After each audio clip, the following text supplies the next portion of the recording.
our Sigmund. Papa's here. He's here. He can't come up. I must go down. She's a good girl. But we'll never get up those stairs again. Of course we will. Come. She's not so good.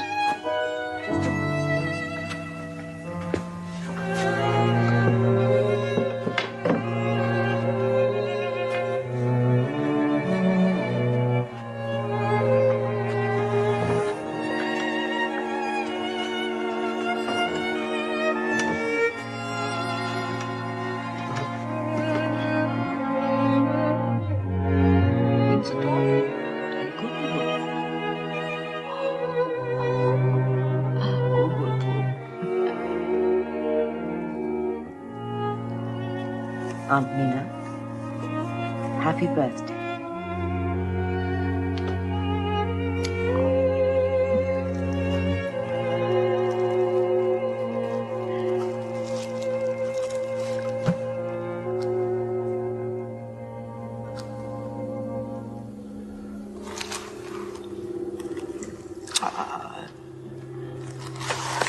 You do it. I can't anymore. Sometimes I think I'll see better when I'm dead. Birthdays. It's to laugh.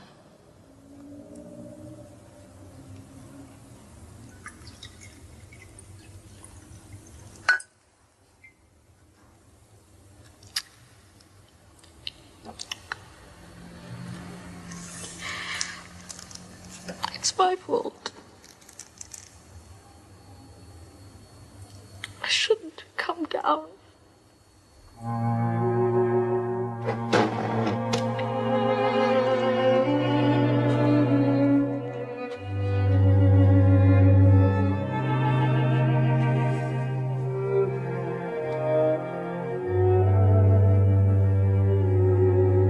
As the poets have known all along. That's why I take it as a compliment to my dream book fiction. What I've read has been highly complimentary. You give me insults every time. After all, it's the same resistance one meets in patience. Dragon guarding the gold. We hear the same thing privately, or from Martha's friends. Poor Frau Dr. Freud. Her husband was such a promising neurologist. Now she finds herself married to a disgusting freak. And what I mean is, some women have all the luck.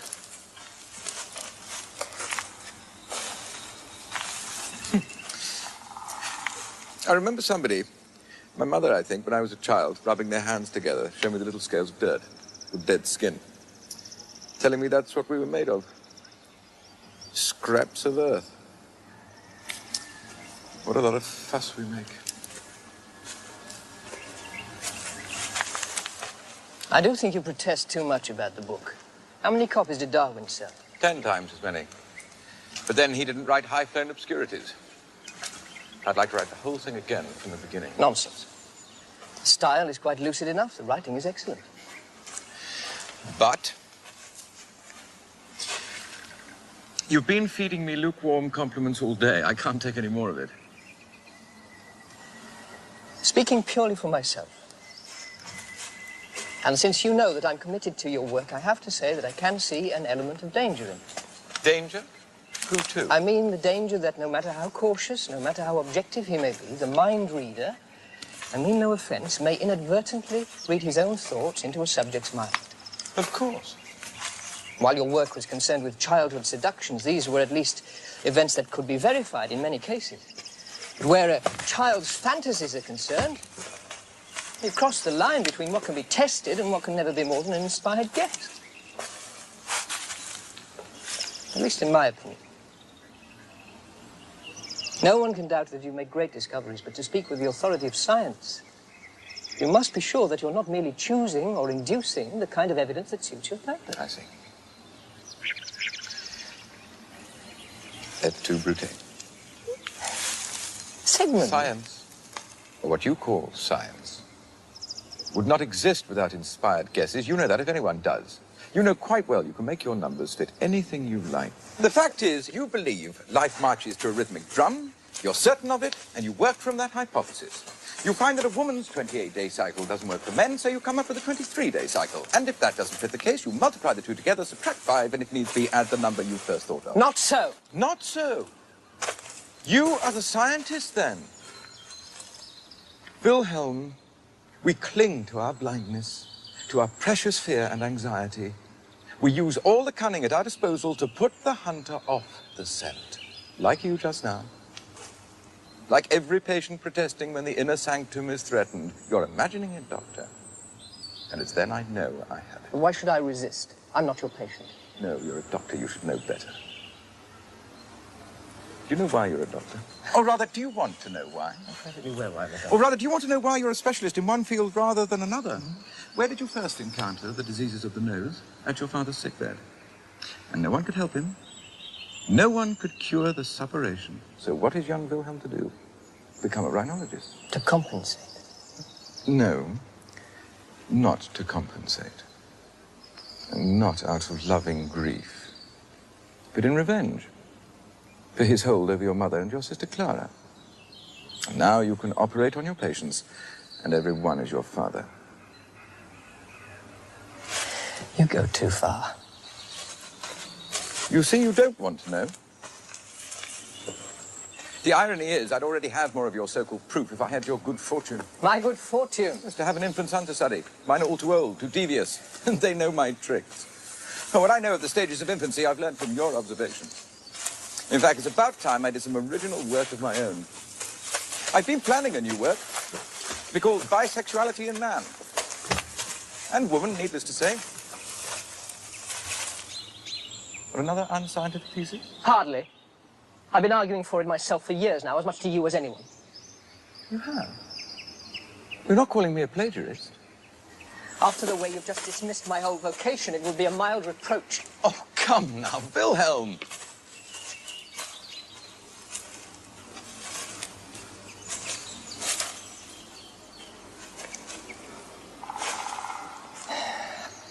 I must go back to the hotel before Ida arrives. Her Highness is joining us? You didn't tell me. Don't look so peeved. Her dowry was a princely one. Though I admit it's her exalted manner. I must ask you not to call her that to her face in future. Or to mine. She's coming on the express.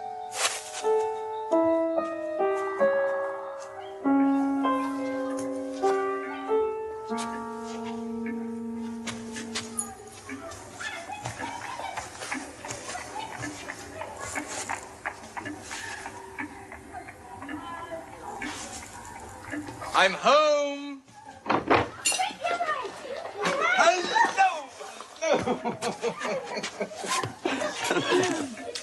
How is Wilhelm? He's fine. We nearly climbed the Seaberg. He's fine. Hello!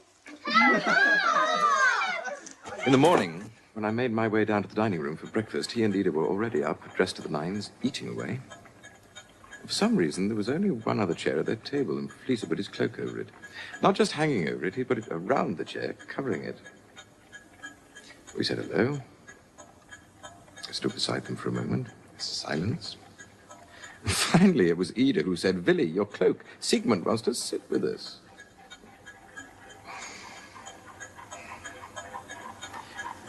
One of us always outgrows the other.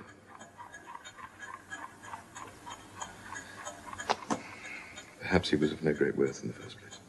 Now it starts. Well, I don't know. I'm a poor judge of men. You've told me so yourself. It's true. They frighten me. Yes, I know. I frighten them. It comes to the same thing. It's among my worst qualities, a certain contempt for others. Whether they frighten me or I them. In the depths of my heart, I can't help feeling that my fellow men are as morally untrustworthy as I am. But I fight against it I fight against. Don't fight so hard.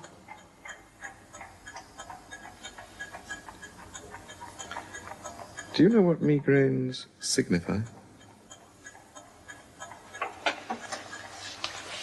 They signify an excuse for me to come and keep you company. Well, like all symptoms, they are directed at somebody. Above all, at that first prehistoric love, who can never be equaled later. La donna che non si trova. The true love who is never to be found. Does this apply to migraines in particular? No. I have a patient who whimpers in his sleep, who longs to be taken to his mother's bed, who died when he was 2 years old. No. Migraines, in particular, I think, represent a forcible declaration. A wish for it, that is. As a result of a fantastic parallel equating the head with the other end of the body. Hair in both places. I can't help thinking, what a disappointment it must be then. For the other end of the body. Yes.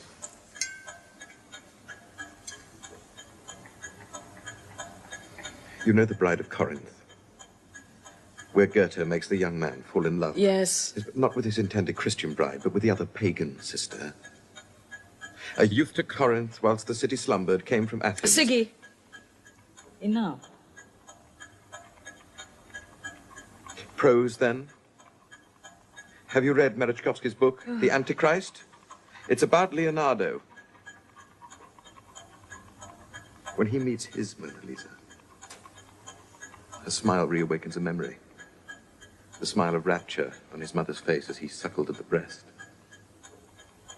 But instead of making love to her, he paints the picture, and he pays with self-denial for the world's applause. On the whole, I prefer Goethe's hero. He has his cake and eats it. But then he's a simple Athenian and doesn't aspire to great achievement. Do you want this or not? Minna. You've got letters to write. I'll leave that there, in case the pain returns. Don't go. I do aspire to some achievement, right, when I'm not blinded by self-pity. Don't go yet.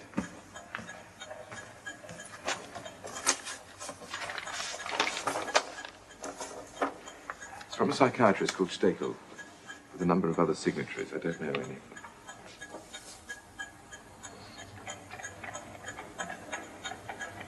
When did you receive this?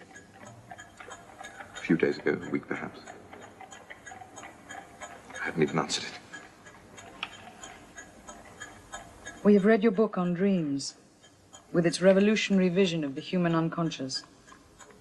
Thanks to you, the secret forces of repression which have tyrannized us privately and publicly can never go unrecognized again. We believe that you have set us free. From the posturing of consciousness. It's a handy phrase. I think I'll steal it. Why haven't you shown me this before? I suppose I've enjoyed my isolation. And I've used it. My dear Herr Dr. Stekel, I confess myself greatly flattered by your letter. And I welcome your proposals, which come at a time when I truly believe myself to be alone in my endeavors. As a result, you find me the prisoner of a fixed and somewhat solitary, even rigid routine. My only forays into public life are my visits to the tobacconist next the Café London. My days are filled with patience whenever possible, until 9 o'clock at night. Yes, of course, Might I suggest a Wednesday evening for our get-togethers? If my last patient is not fully analyzed by 7:30, I shall send him out half-cooked into the night and make my quarters ready for him. Dear Auntie, you must be aware how much I value your contributions to our Wednesday society. And I particularly welcome your offer to read us a paper on sadism and neurosis, thereby expanding my own work on sexual perversions, which, as you know, has attracted more than its fair share of attention. Morning. Dr. Freud. My son. Yeah, my son. I should like to take this opportunity to tell you what a depraved and filthy-minded man you are. Thank you.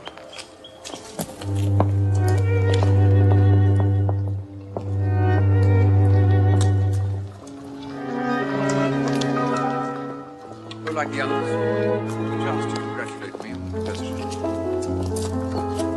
Dr. Fader. Oh, no. I have no comments to add. Yes. I would agree. I would agree. Certainly. Dr. Adler. Well, I feel I must say this. I think that Dr. Task has adhered somewhat too slavishly to the concept of the latency period in childhood. No one here questions the concept, but we cannot ignore the fact that certain developments, sexual in their consequences, if not in their nature, affect the individual between infancy and puberty. The child is increasingly subject to the spirit of competition during this time, in forms which recapitulate, we may say, the passionate contests of the nursery. Nevertheless, he is learning to compare himself to his fellows, both socially and physically, whether for better or for worse. And surely these experiences will also mold his attitudes to his fellows in later life and his sexual responses. If I might say so, to mention only one aspect of the prepubertal struggle. Do I have the right to reply? Of course. This is mere ego psychology. The diphasic nature of our sexual evolution, entailing a resumption of the sexual life in puberty, is precisely what distinguishes our psychic development from that of animals. It's the seedbed of neuroses, the gap, the lull in our development. And to suggest that such surface influences as playground squabbles could be seen as decisive. My dear Task, I did not not... enough to make a passing reference to recapitulation. Nothing but recapitulation. The sexual stage is already set in infancy. Erotic attraction for another person manifests itself between the ages of 2 and 4. Though I would submit that the height of the Oedipus complex is frequently delayed until 5 or even 6.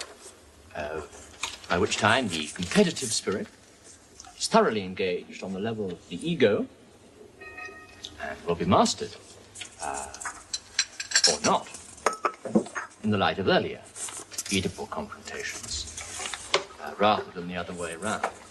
I hope the Herr Professor will share his comments with me later, no matter how derogatory they are. Read it. Let's dispense with this business of the urn if it makes the younger members impatient. I agree, especially if people are to be allowed to answer back. Not to say interrupt. It wasn't interrupting. Gentlemen, please, please. Are we all finished? Yes. Very well, then. If Otto would be kind enough to see to our replenishment, we can regard the formal exchange of views as terminated and insult each other quietly. There is one other matter I feel I should report. I have been in correspondence with 2 members, inmates, I was going to say, of the poor Kreuzli psychiatric hospital in Zurich. Bleuler and Jung. 2 leading lights among the staff there. Bleuler I'm not so sure about. He wants us on his own terms. But Jung, I think, is genuinely impressed with our work. As an adherent, he would naturally be an asset. He seems an experienced and cultivated man. But as a campaigner on our behalf, his contribution could be beyond price. I say it without apology. We are Jews, a fact not lost upon the world. And if our efforts are not to be labeled a Jewish science, easily derided, we must have allies. even among the Swiss. Do any of you have any knowledge, professional or personal, of the man Jung? To tell the truth, this is not what I think of as typically Viennese. No. No offense to your compatriots, but their taste in art is usually so garish. You don't mind my saying so? Not in the least. But I warn you, be tactful with my colleagues here. They pride themselves on their good taste. Oh, of course, I defer to them as scholars. Many of them I admire. Others, if I may be frank with you, are not of the highest caliber. Fanatics, decadents, in my opinion, amateurs. We're in Austria, and an outcast science attracts eccentrics. Adler has some interesting ideas. And the pig finds truffles. Unfortunately, a socialist pig finds socialist truffles, the truffles of envy. There is much to envy for a pupil of Freud. Enough to go around, I hope, beyond our little circle. What we need now are advocates, translators. We need ambassadors. The English are ready to hear from us, I think, provided they can understand it. The French, I'm not so sure about. The Germans certainly will understand it, once they're told to. Please come through.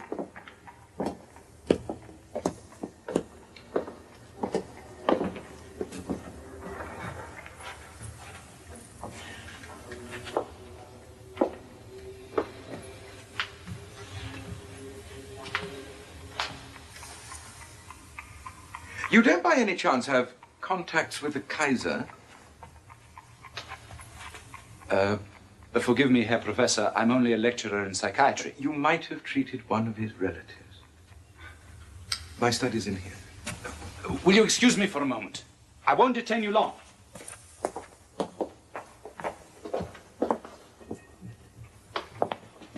No, I'm afraid I have no contacts on that level, socially speaking. Besides, I am a heretic, like you, by nature. Do you always shout so in Switzerland? We are rather quiet here. Shut the door. I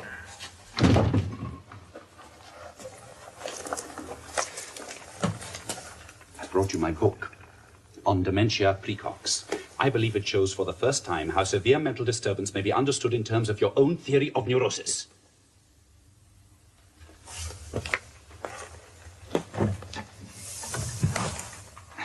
But if I'd had the temerity, I would have dedicated it to you. Reading your work has brought about a rebirth in my approach to medicine. Till you've read it, I realize my veneration will seem hollow. My dear Jung, you make me thoroughly uneasy with your compliments. Now, I'll tell you why. We both know that a Christian and a pastor's son finds his way to me only against great inner resistances. And those resistances express themselves in different ways. Bravado, self-abasement. I've no doubt you're aware of this. So, tell me about your work. My doctoral thesis was in the psychology of the occult. It was this subject which turned me toward psychopathology. As you know, I am a senior physician at the psychiatric clinic at Berghurst. And what made you take up such a despised field? Well, while I was at university, I read a psychiatric textbook by Krafft Ebing. At the time, my courses were in anatomy and histology. But my family was unable to support me financially in my ambition to become a specialist, so I had no choice but to resort to general practice. I was lucky enough to get a post under Bleuler at the hospital as a psychiatrist. It is a despised field, as you say. But Goethe puts it well. Every great man inherits an age of ignorance. Now, until recently, you could say that the work largely consisted of tabulation, itemizing symptoms in the crudest possible way. The patient displays such and such contortions, the patient doesn't speak, the patient speaks nonsense. No one asked what happens inside the severe cases. For me, illumination came with the interpretation of dreams. For Bleuler, too, of course, as director, he doesn't wish to appear sectarian. But the more we interpret psychoanalytically, the more meaning we find in psychotic symptoms which had seemed quite senseless.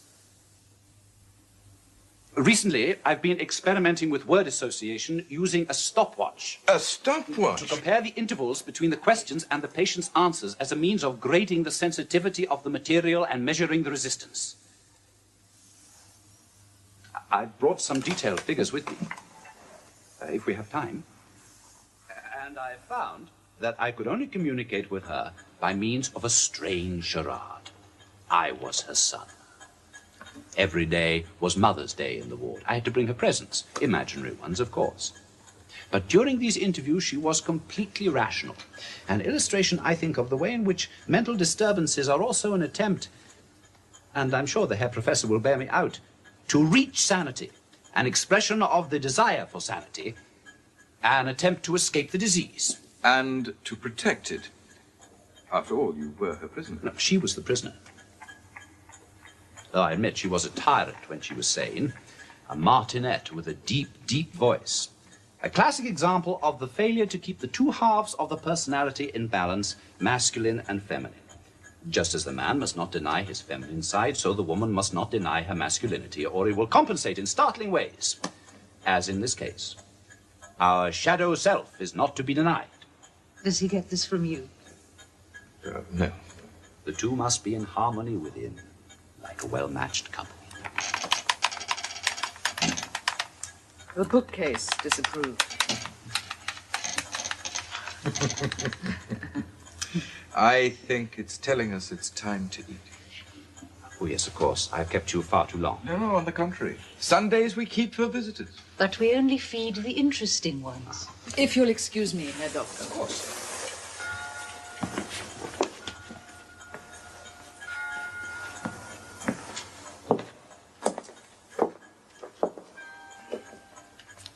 Does it often make such sounds?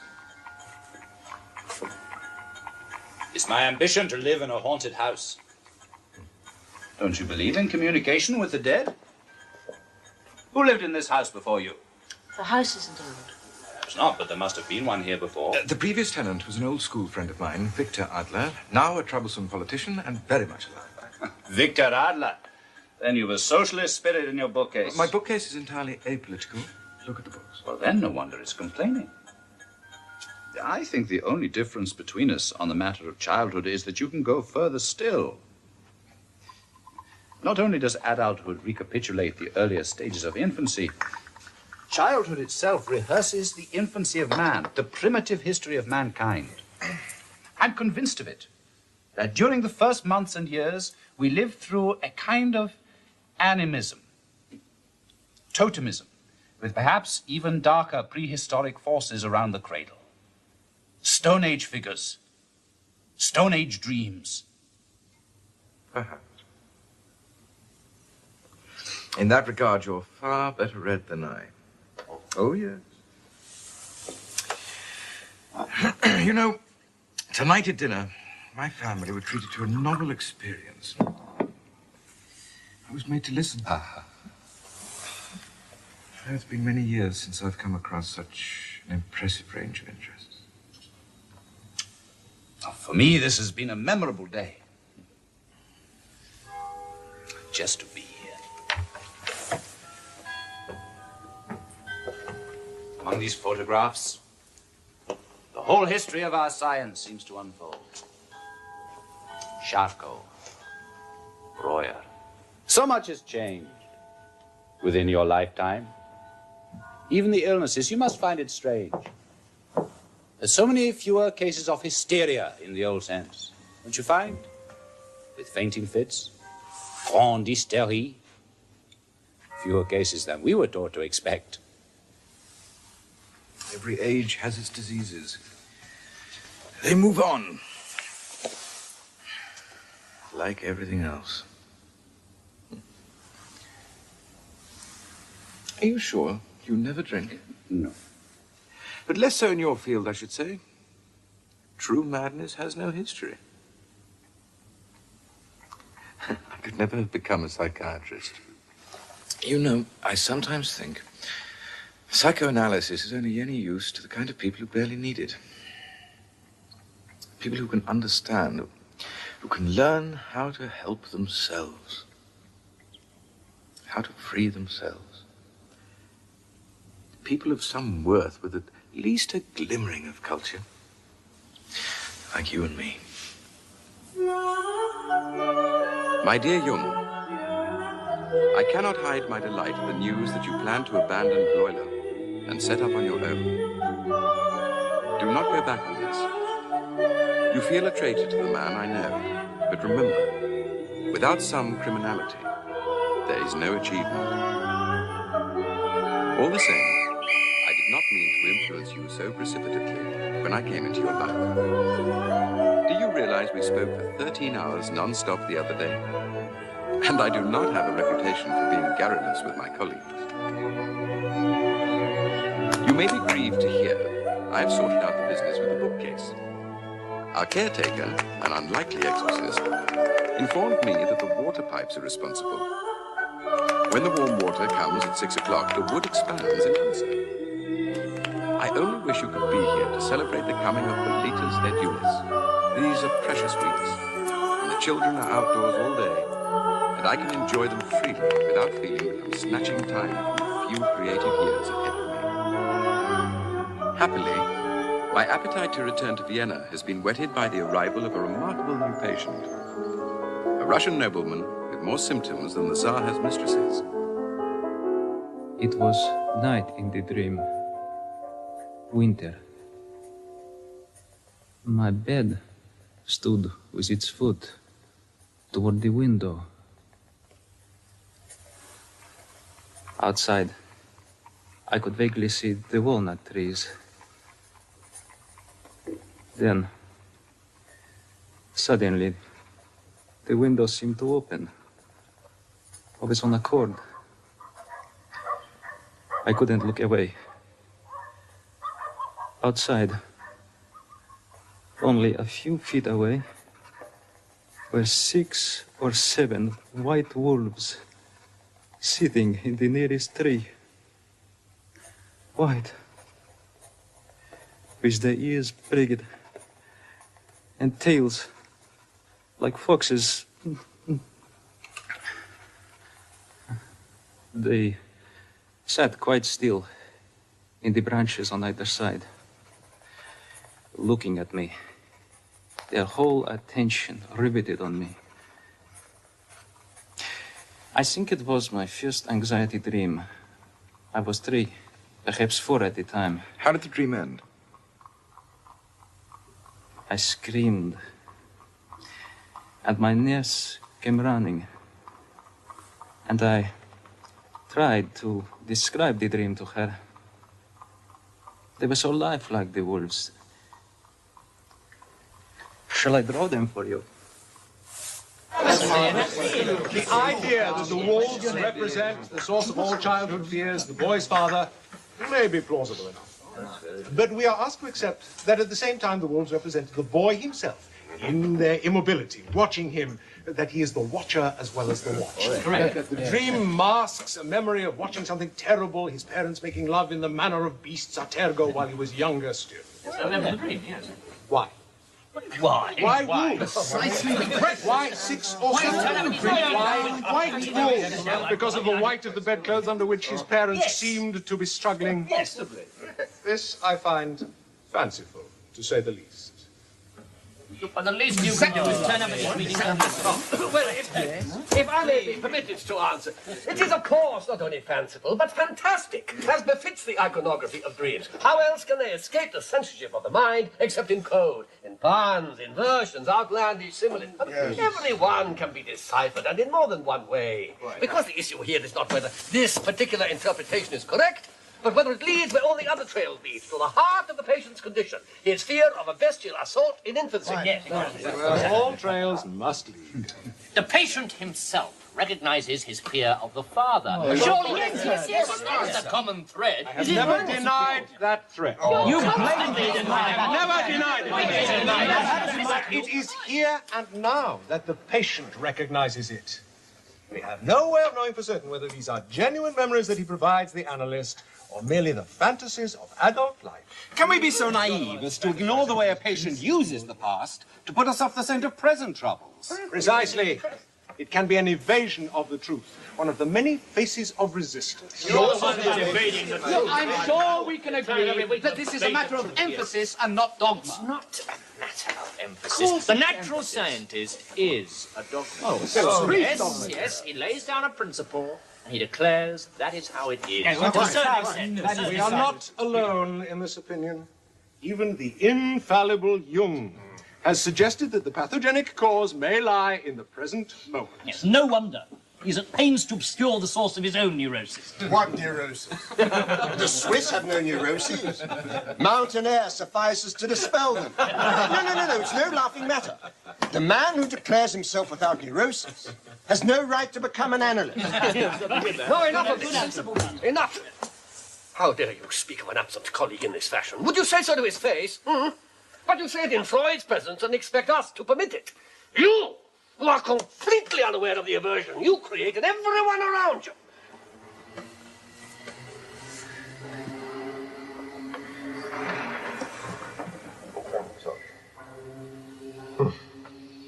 Perhaps it is time for those of us with a brother complex to declare their interest in this proceedings. So I do. Willingly. But I will not hear the cornerstone of Freud's work treated as the subject for derision. If we could return to the matter at hand. Yes. It seems to me that Dr. Adler does not dispute the importance of the primal scene in the foundation of the patient's neurosis. Exactly what he disputes. He stands there every week here to dispute This being the cornerstone in question. Fear of the father, which goes hand in hand with the child's jealous passion for the mother. Adler merely wishes to draw our attention to the way in which the man's present condition has activated, shall we say, the crucial memories. In essence, his view of the case is substantially the same as Freud's. Unfortunately for this conclusion, there are two people here who do not share it. Freud and Adler. You snooze.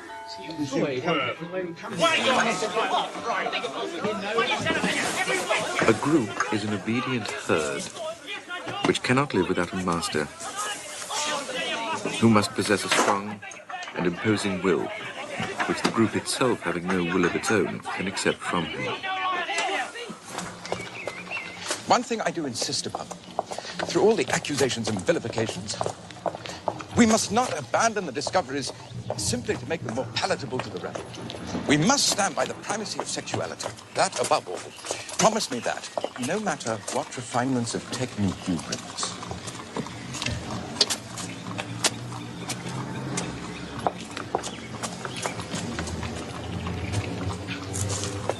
One other business I wanted to discuss with you.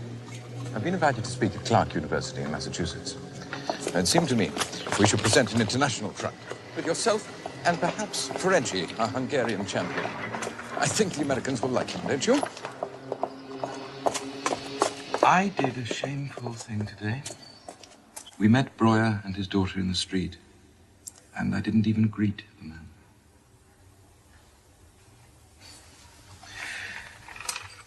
Jung says coincidence follows him everywhere. Perhaps he's right. It came just as we were discussing the core of our wretched disputes. I've asked myself whether I did it so as to forego an opportunity to show off my newfound honors. But that won't do.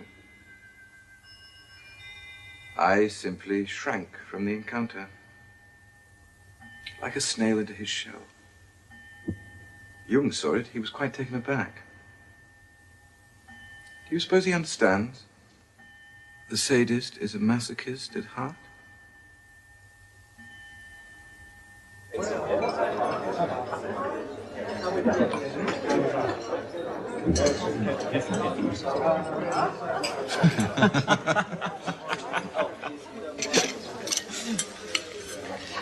Are you insured against the journey? I am. How much? 10,000 marks. And you, Herr Professor? 20,000. It's only right. If I know him, he hasn't insured at all. He trusts in God to deliver him from the whale. In God? Oh, I'd been told you were a mystic. No, a reformed mystic. In psychoanalysis, he has eaten of the tree of paradise and acquired knowledge. A metaphor which casts me as the serpent. But let it pass. Let me be the serpent. Just one glass. Won't you join us? No. In the process, he's given up the pleasure principle altogether. A scientist should never drink. On the contrary, he must drink. Science is the most complete renunciation of the pleasure principle known to man. He didn't drink. Now, surely we should at least toast our venture in whatever liquid we choose. To America. To our new continent.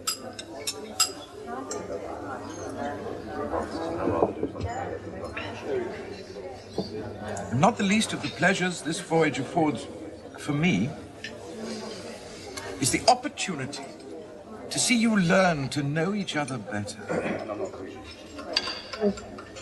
Psychoanalytically speaking, this is my son. I've said as much to Frenchy on earlier occasions. And when this empire I have founded is orphaned, you and you alone will inherit. Like Joshua, he is destined to explore the promised land, which I am only permitted to view from afar. So come. You must take one more bite from the tree. Come.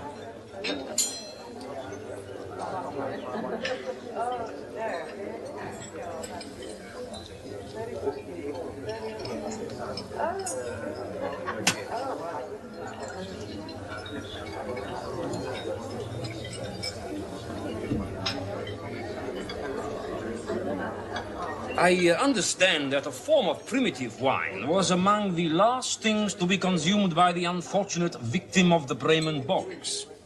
What? What are you talking about? A local curiosity. A man from the Stone Age or thereabouts, I don't know exactly, but preserved here in the peat bogs. They have the corpse in the museum now. I thought we might visit it tomorrow if there is time. Have you been to the city before, Herr Professor? Once. With fleece. I have seen the bog corpses. They're very interesting. One in particular, and you're right, he was given wine before he died. It was a ritual execution. The man in question, the best preserved specimen, was garroted and then placed in the bog. The rope they used has decayed, but you can see the marks around his neck. The body is intact, so much so that an analysis was possible on the contents of the stomach, establishing the man's last meal, wine, some secrets, a kind of gruel. We have clothes, we have some pieces of incised bone, reindeer bone, used in worship. It's uncommonly interesting. Why don't you go on about it? I don't see the harm. What is it then? Can't you wait? You want me dead too?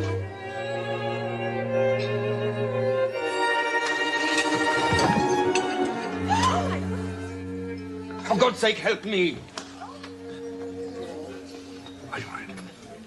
Yes, thank you. Thank you very much.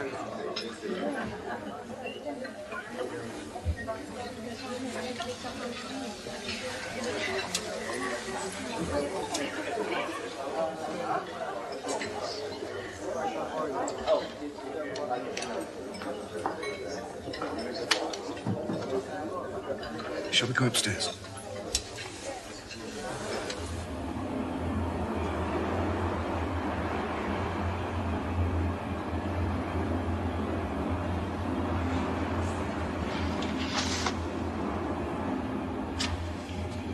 Do you think Jung has jumped overboard? He didn't come down for breakfast. Not while I was there, certainly. I owe you both an apology for the other night. Not a very auspicious start to our voyage of discovery. Too much excitement. Oh, no, you know better than that. Some portion of unruly homosexual emotion, I dare say, is still awaiting the proper cathexis. Allow me that much honesty. I, too, have a confession to make. Last night, I dreamed about my mother.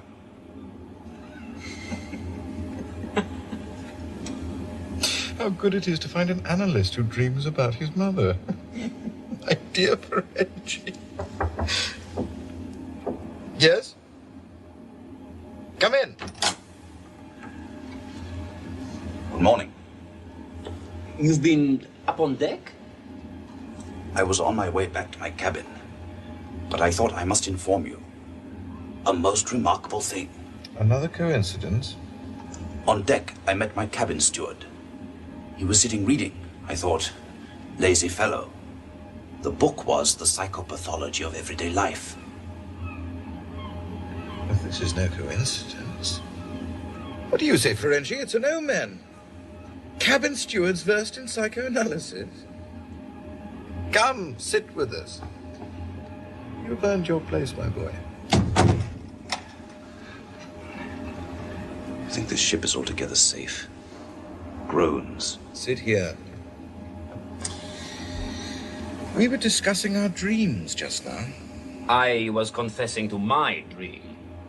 C'est à vous. Very well. A cabin steward? Did you talk with him? No, I was too amazed. Besides, the motion. Never mind. My dream was a most pleasant one, rocked in this little space. I was a child again, in Freiberg, picking flowers. 2 beautiful clumps of celandine, just as it used to be. A dream with that sense of reality that always signifies unusual importance. Perhaps simply that only childhood itself is real, and sexual adventure, which is childhood revisited. Is your dream concerned with sexual adventure? Possibly. Yes. With a desire to obtain pleasure without cost, for once. You see? But surely, obtaining pleasure is not necessarily identical with sexuality. Really? You will become a little Adler unless you're careful. And the prince will turn into a toad. Your turn now. Tell us your dream. I can't oblige. I was up all night with sickness. The Swiss are not good sailors. Not much longer at sea, my friend. And I believe our founder, Jonas Clark, would have been proud as I am today, to welcome to Clark University the founder of a school for pedagogy already rich in new methods and achievements, leader among the students of psychology and sex, of psychotherapy and analysis, Sigmund Freud of the University of Vienna.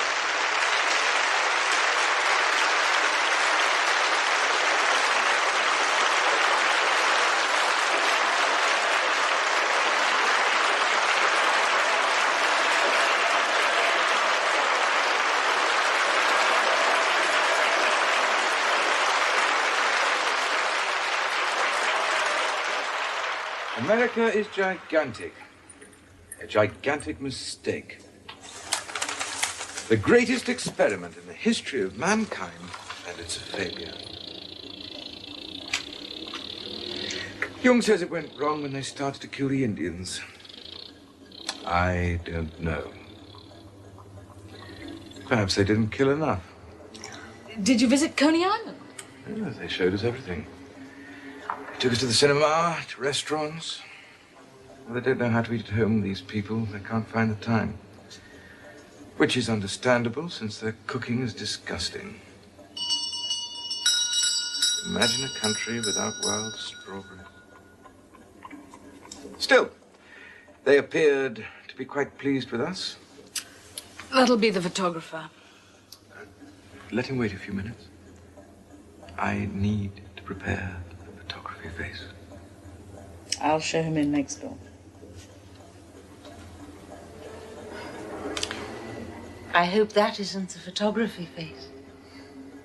No. You look tired. Well, it comes of running around with younger colleagues. Marty, when I return from the International Congress, I think I shall need a holiday.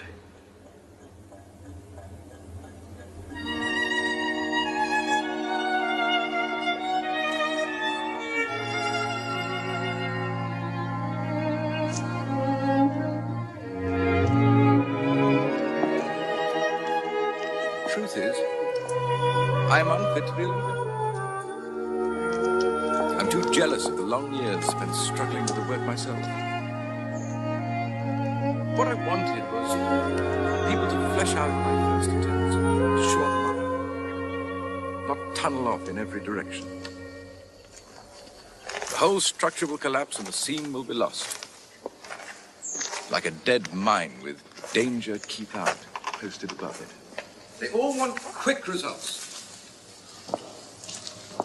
Psychoanalysis must be a factory turning out normal people.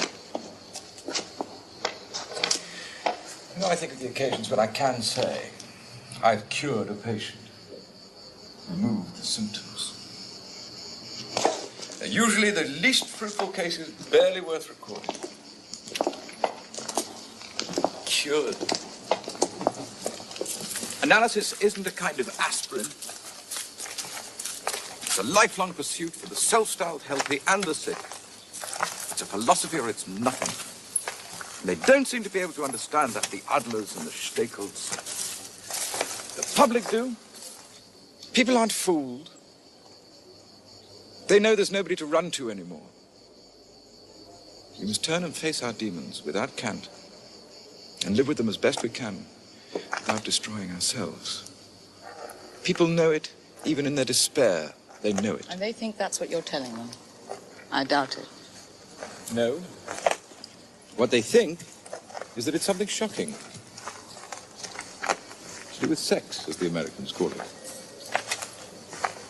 And it is shocking, because I'm saying we must liberate ourselves from the secret tyranny of sexuality. Then and only then can we put instinct at the service of civilization. By suppressing it. You remember we talked of Leonardo once, transforming his desires? It was the same for Michelangelo, whose passions were homosexual. Do you remember our talk? I thought then what a hypocrite you could be. I've heard you say that homosexuals should be shipped off to South America. Nonsense. Not because they're homosexual. Any man who cannot learn to keep his sexuality within bounds, no matter what the object of his lust. That's what I meant. I'm not shocked by perverse emotions or perverse acts. But as for criminals, they should all be sent to South America, and quickly too. And I'd pay for Adler to go with them. You wouldn't believe what lengths I had to go to persuade him to accept Jung as our new president. Don't you understand that without a Gentile at our head, our whole survival is at stake? They'll tear the coat from my back. Of course, if my name was Oberhuber, none of it would be necessary. And Jung himself now speaks all kinds of nonsense. We can forget the Oedipus complex and the libido. He thinks it sounds too repressive. One day he's calling for a new spirit of religion in the world. The next, he's on his knees, begging my forgiveness. But somehow I still think he's the best of them. Once he outgrows these tantrums. Don't you think? He still recognizes my authority. And despite everything, or despite himself, he wants to like me. Yes, that much I do know. You've spoken to him. He wants your trust. Or so he said. Then he must earn it. Only last month I wrote to him to arrange a meeting. He never answered. I went. He wasn't there. Now he accuses me of posting the letter too late, when the truth is he kept it for 3 days before opening it. Probably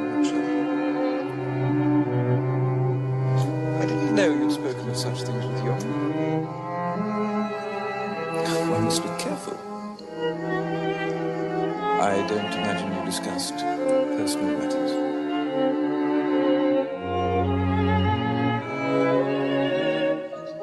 Why not? Sometimes you behave as if you had no idea. Of what? How hard it is for you? Yes, for me and for Marty. But you needed an audience for your suffering. Ha! And you don't. Now, I must pay your bill. And you know how hard it is. You think I haven't seen you together? You and Martha? Working side by side with the same tender, suffering air. Brimming over with love for one another. Here's for the first time in your lives.